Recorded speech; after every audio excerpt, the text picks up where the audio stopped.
सभी दर्शकों को सप्रेम नमस्कार। आज आपके समक्ष प्रस्तुत है भगवान बुद्ध की एक प्रेरक कथा। एक युवा ब्रह्मचारी देश विदेश का भ्रमण कर वहाँ के ग्रंथों का अध्ययन करके जब अपने देश लौटा तो सबके सामने इस बात की सेखी बघारने लगा कि उसके समान अधिक ज्ञानी विद्वान और कोई नहीं। उसके पास जो भी व्यक्ति जाता वह उससे प्रश्न किया करता कि क्या उसने उससे बढ़कर कोई विद्वान देखा है। बात बुद्ध के कानों तक जा पहुंची। वे ब्राह्मण वेश में उसके पास गए। ब्रह्मचारी ने उनसे पूछा, तुम कौन हो?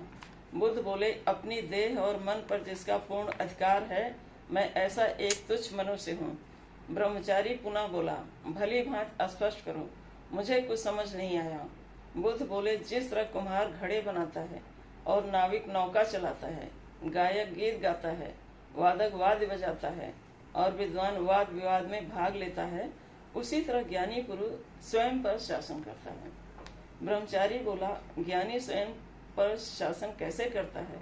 बुद्ध ने समझाया, लोगों द्वारा स्तुति सुमनों की वर्षा किए जाने पर अथवा निंदा के अंगारे बरसाए जाने पर भी ज्ञानी पुरुष का मन शांत ही रहता है। उसके चित्त में शांति की धारा बहती रहती है। उस ब्रह्मचारी ने जब अपने बारे में सोचा तो उसे आत्मग्लानि हुई और वह बुद्ध के कदमों पर गिरकर बोला, स्वामी, अब तक मैं भूल में था। मैं स्वयं को ही ज्ञानी समझता था, परंतु ज्ञानी तो आप हैं, मुझे अपनी शरण में लीजिए।